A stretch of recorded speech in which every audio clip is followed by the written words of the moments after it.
Hi everyone, you've just received your Flowstop. You now need to try it out. I'm going to give you a tutorial here. Flowstops are made of two very important cushions. The first cushion on top is designed to push to the sides and lock the device at a certain height. The lower cushion ensures watertightness.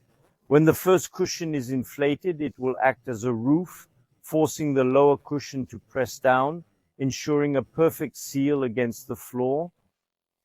Then you have the gasket on the sides.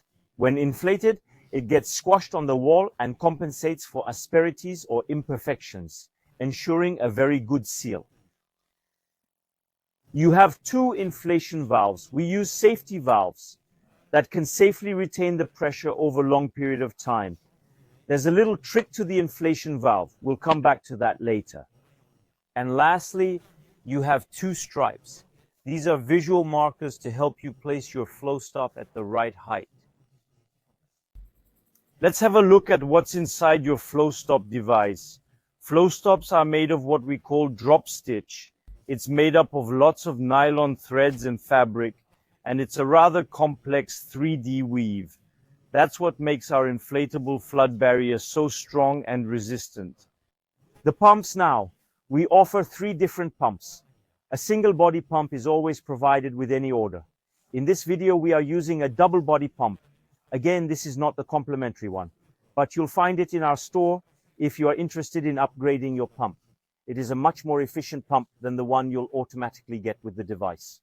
Ultimately, there is also a battery-powered electric compressor also available in our store. We recommend using it if you have lots of Flowstop to inflate or if you have very long ones.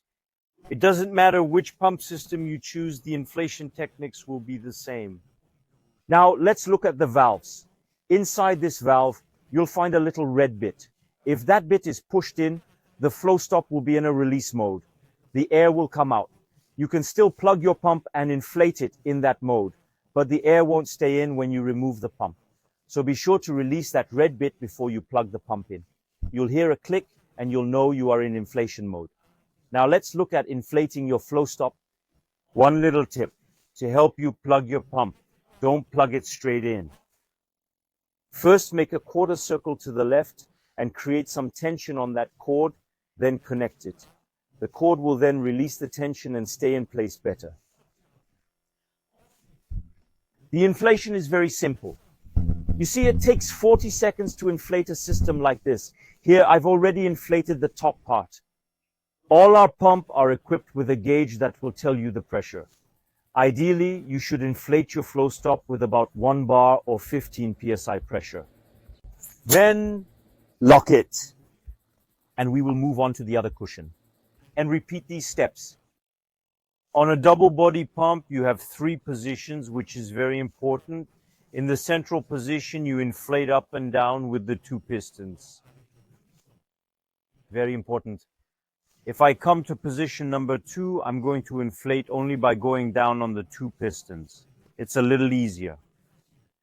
And on position 3, I'll only inflate by going down on 1 piston, so it takes a little longer, but it's much less physically demanding.